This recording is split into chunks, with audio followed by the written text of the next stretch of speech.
Hi, my name is Wes Lawton, and I'm a grief counselor with Hospice of Michigan. I cover the Macomb County area most of the time, and I'm the facilitator of the Men Overcoming Loss of Partner or Spouse grief support group. We meet the third Tuesday of every month, and so I believe next month it's coming up on is it 17th or 18th here. The 18th of April, and that's from 6 o'clock to 7:30 p.m.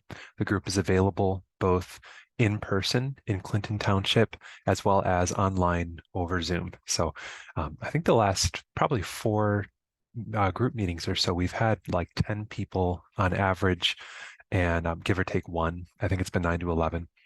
And most of those have joined on Zoom, but there's always around two who meet in person, sometimes one or three. So anyway, just to give you an idea of how large the group is and what that looks like.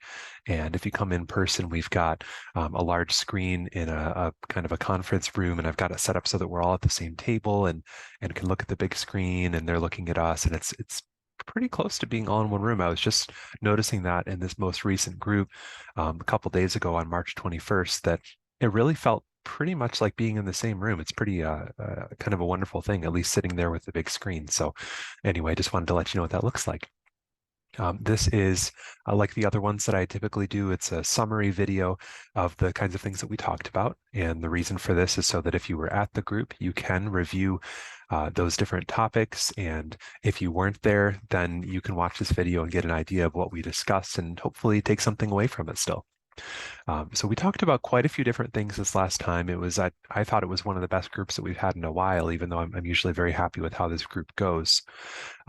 Excuse me, I'm talking a little fast here. Let me try to slow down. But we did cover a lot of topics, and so I probably won't get too in depth with any of them, but just again, give it a real overview and a couple of the main takeaways from each topic.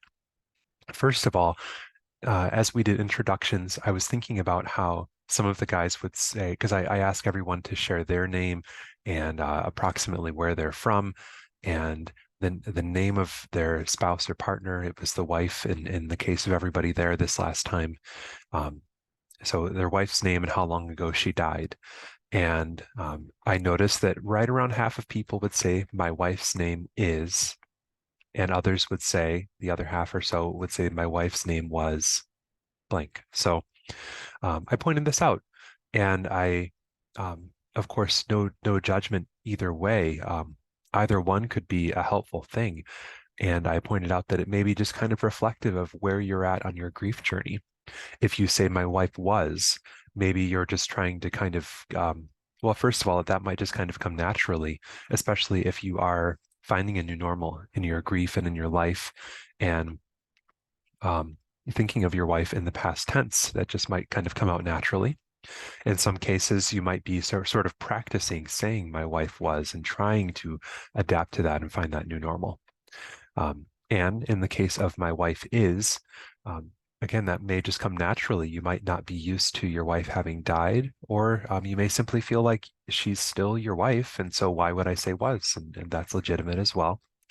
It might be an intentional thing, just like with was, where uh, you do think of her oftentimes in the past tense, but you try to practice saying my wife is just to as a way of keeping her in your life. And that's certainly not hurting anyone either. And it can be helpful to you. It can feel like an honor to her, and how important that she always has been and continues to be in your life. So any of those is fine, but I just pointed it out and gave the guys a chance to process about how they feel about it and why they said what they said.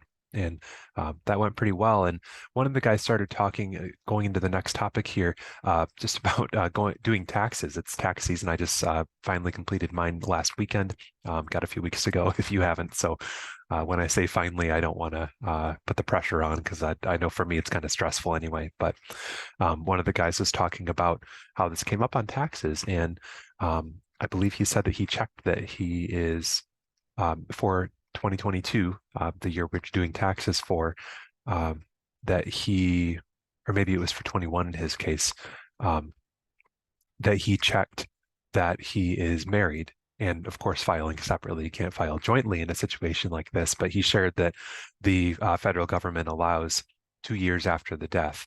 I think like the year of the death and the year after, if I remember right. I'm not a tax expert, no tax or legal advice from me here, but he had shared that the government allows for a certain amount of time after the loss to adjust to that reality, and before you have to start checking widower in this case, or widow for women. So I thought that was actually kind of a thoughtful, sensitive thing to be included in taxes, federal taxes of all things. Many people in our lives are not quite so considerate. So that was nice to know, and it was some practical advice for the guys. And it just pointed out that, you know, the guys talked about a number of different issues related to is and was and past tense and how they think of their spouse. So one of the other guys said about talking about his kids, and he would sometimes say our kids, referring to him and his wife. Sometimes he would say my kids, and that is something that he had been noticing and that struck him. And of course, either one is appropriate, but just depending on, I don't know, it can be again reflective of where you're at mentally in that moment and what you say.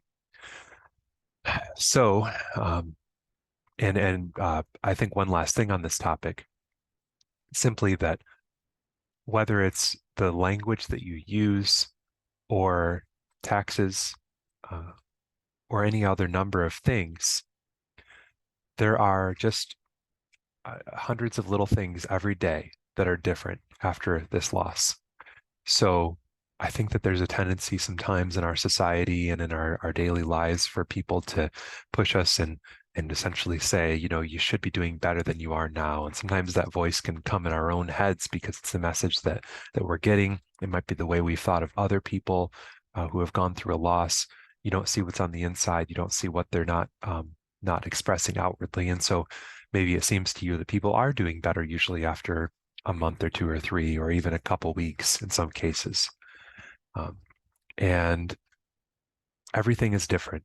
Your whole life is upside down, and you never gave the okay for this to happen. So it really can't, we need to practice not minimizing what a big deal this loss is, and that it is going to take a long time and a lot of work to get to a place where you feel okay most of the time. Okay, next topic. One of the guys had asked about whether he should keep he talked about a really important and meaningful and beautiful photo of his wife who had died, and that was given to him at the funeral. And um, and he asked the group whether he should keep it up or not. And he just talked about how hard it is to have it up. And um, so the guys gave their input. You know, it's one great thing about a support group like this is that you can bring your question to a group of people who understand, and some of whom have been through this, been through that exact experience, and so they can share with you from the wisdom that they've earned and the things that they've learned. And most of the guys, and I agree with this idea, encouraged him to try keeping the photo up. And most of the guys were pretty, they certainly weren't pushy or insistent, but they did strongly encourage that. They said, yeah, I think this is the right thing to do. Certainly respectful of him and his life and his choice. And um, the the reflection that I gave on it, just from the things that I've learned from working with many people, working through this question and sharing with me afterward about how it went, is that, yeah, it is, you know, the more that you can grieve, the earlier, the better off you'll be. So it's good to try things and to push yourself a little bit, even if you don't quite feel ready for something. Sometimes it's good to give it a try anyway, because you may never feel ready for it. But also, there's some trial and error, some experimentation that happens. And if you know that it's going to be too much for you and that it's going to be overwhelming right now, um, or if you try it and it just doesn't work out, it just makes you feel horrible. It's okay to take a step back and not do that thing too. So there's no right answer for everyone in every situation. It's good to have a posture of taking care of yourself and carefully considering your choices, but when in doubt, to just give it a try and see what happens. And the worst that happens is you cry, maybe you fall apart for, 10, 20 minutes or something. And don't get me wrong, I'm not minimizing that. That's a really hard, painful experience, but it's temporary and you'll survive it. And I say that because sometimes we feel like it's just going to be too much and it will be the end of the world if we fall apart like that. We can't lose control, especially as men. Sometimes we can feel that way. And so I do also, as much as I don't minimize the importance of grief and how painful it can be, I do also try to emphasize that you can survive it. And falling apart, expressing your feelings, losing control temporarily, um, as scary and sad and painful as it can be, it's just feelings. It's just who you are in that moment, and you survive, and the day goes on. And in all likelihood, you wake up the next morning, and maybe it's a better day, or maybe it's a harder day, and the next day is a better day. But that's the journey. It's ups and downs.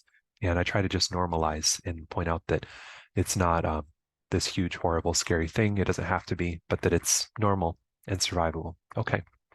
So oh, and also going along with that, something I've shared in previous videos is just that sometimes the things that are the most meaningful are the things that you're not quite ready for at first, but it's good to continue checking in with yourself, maybe in a week, maybe in a few weeks, and ask, am I ready for this now?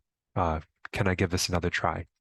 And I encourage people to do that and not to shut out those really meaningful, heavy, initially painful things, because maybe a number of months or even a year or two down the road, that might be the most powerful and helpful and beautiful and loving connection that you have with your spouse or partner at that point.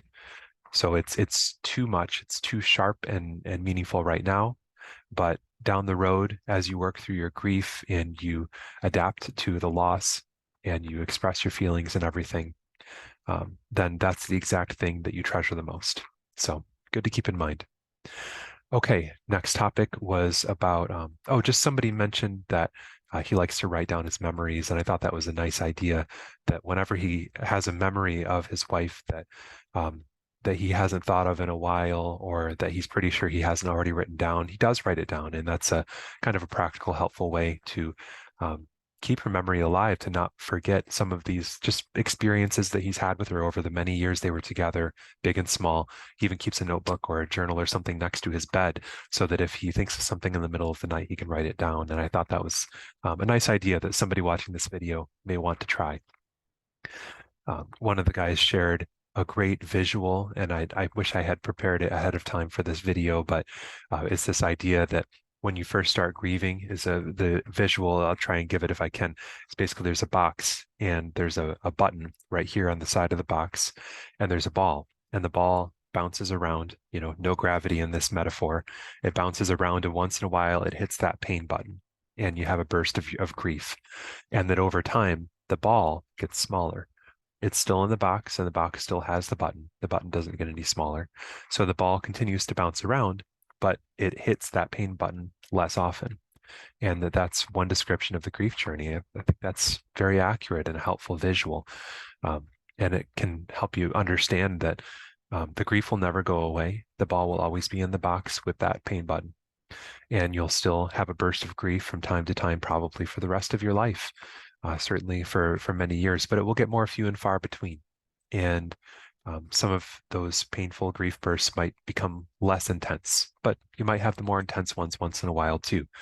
And we talked about how that's not always a bad thing, about how that's is as much as it is painful and unpleasant in the moment, it's also a connection to your loved one who died. And so maybe something that you don't want to entirely get rid of, as hard as it is. That's an intense emotional connection, and it's what we have. It's the love that goes on. So um, another thing was that one of the guys was expressing how hard it was and how hopeless he feels oftentimes, and another guy had started to give him some input and said, "Hey, you should try this or look at it this way." And I've heard from this first guy who was feeling hopeless about this topic a number of times, and I know that that's just where he's at, and I appreciate that he keeps coming to the group and that he finds it helpful.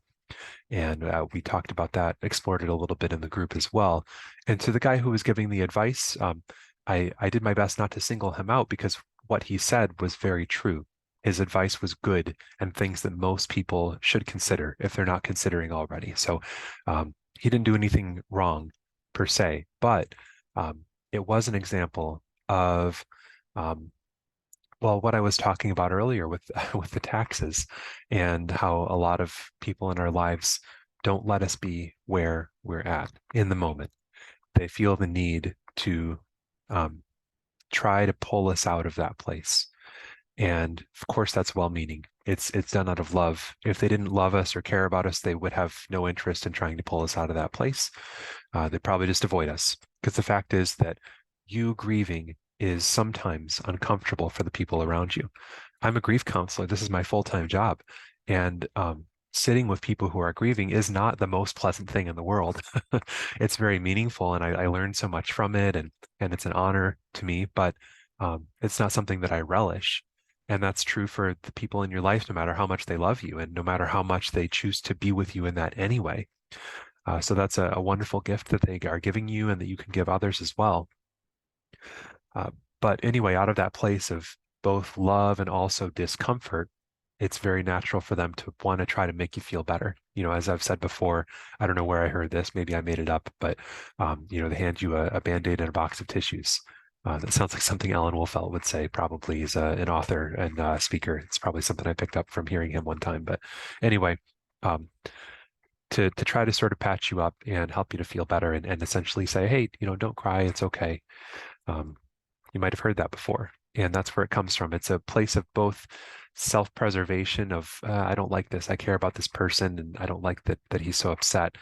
But also of love and care. So it's well-meaning and we should give people the benefit of the doubt, but it's also okay to educate people and help them to know that, I know you're trying to help me feel better and I appreciate that because it shows you care about me.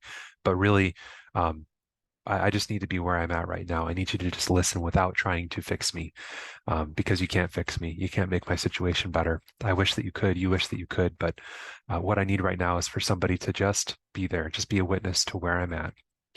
And I know that you want to help me. And so I'm trying to help tell you how you can help me. And um, and we talked about having some conversations with specific people in the guys' lives in the group and how that might look. And I did want to emphasize um, about kind of really validating that it's well intentioned and that they're trying to help and that it's coming from a place of love and care. And that can kind of help soften the blow when we say, but really that's maybe more hurtful than helpful. And I'm not upset at you about it necessarily, but I want to tell you how you can help me more because that'll be better for both of us.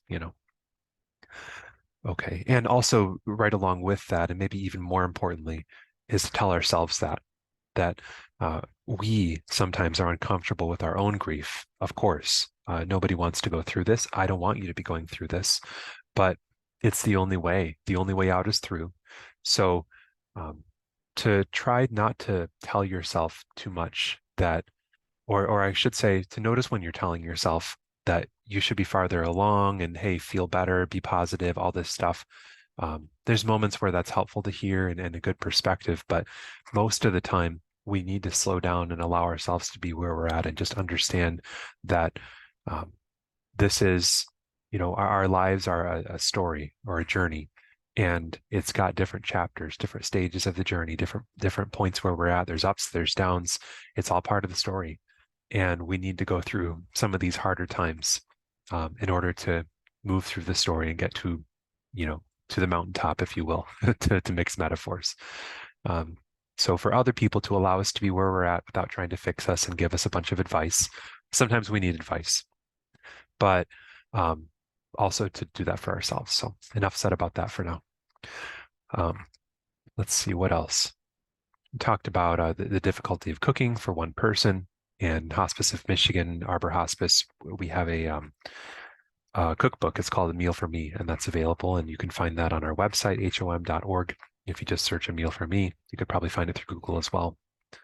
And I'll be sending that out to the guys after this video. And um, let's see, we talked about, again, along the lines of communicating to other people and making that easier. I just encourage the guys to start sentences sometimes with, I need. I think that's a really helpful and effective and underrated way of communicating. Um, it's sometimes it comes out of us that you need to stop doing this, or it just starts with kind of making a demand on another person and telling them what to do. That's how a lot of us communicate in our daily lives. And like I say about so many things, there is a place and a time for that. But um, I think that I just see it work out a lot better when we start with I need, because that establishes that we're here for each other. We're trying to help each other out. And sometimes, most of the time, people do not know what we need. Of course, they can't read our minds. And we talk to them as if they do know and they should know, and they're ignoring our needs. I feel like I'm not being heard. I'm feeling my feelings are being ignored. And yet other people simply don't know our needs and feelings so much of the time, just like we don't know theirs. That's called being human, is not being able to read each other most of the time. Um, Maybe if you're really close with someone, you can read them most of the time, but even then, not all the time, as was the case with some of you watching this video with the person who you lost. Um, so starting with I need, what I could really use right now is something like that. That can be a really helpful, and it's non-threatening. They can't tell you what you need better than you can tell them what you need. If they try to do that, you've got a kind of a problem here. No, you don't need this, you need that. It's like, listen to me about my own needs. You're not in my head. You're not going through what I'm going through. Um, Hopefully other people don't try to tell you what you need when you're trying to tell them what you need too often. I'm sure that happens, but most of the time you can't get defensive or too upset when someone's telling you what they need. So that's a good place to start. Okay, and then the last thing is that we talked about, that I had made a note of, was just that um, there's another group that takes place once a month. One of the guys who was newer was saying, I wish that this took place more than once a month. And I agree with you. I would love it. It's one of my favorite parts of my job, but it is one of many parts. And so I've got to take that into consideration. And I have lots of other responsibilities. And so I do need to limit it to once a month. But there birthed out of that, there's a guy who used to be a regular part of this group. And to my knowledge, I haven't heard from him in a number of months here, but I'm quite sure that he still organizes another support group, and it's not an official thing. It's not at all affiliated with our hospice program. I couldn't even tell you what day and time it is. Um, but it is, some of the guys in our group also meet in that group, and it's a chance to connect more than once a month. And I've heard good feedback from those who have been there, who said, yeah, this is really helpful. It's just about as helpful as the support group that we do here. So I do encourage people to consider getting connected with that. And he has given me permission to share his name and email address with anybody who could use it. And so if you want to connect with that group, I don't really feel comfortable putting it in this video that's going to go up on YouTube. Maybe he'd probably be fine with it, but I'd rather err on the side of privacy. I'm a mental health guy, and HIPAA, privacy, and all that stuff is just ingrained in me. So I'm a little bit neurotic about privacy sometimes, which is probably a good thing. But anyway, if you want to connect with that group, please contact me. And I will give you my email and my phone number. Of course, my name is Wesley Lawton. I hope I said that in the beginning of the video. And my number is 586-263-8514. If you'd like to contact me and get in touch with this Men's Loss of Spouse group, the one that I facilitate, or the other one that's a peer-led support group, there's no counselor, there's no official facilitator there. And my email address is usually a little bit even better way to get a hold of me for something like that.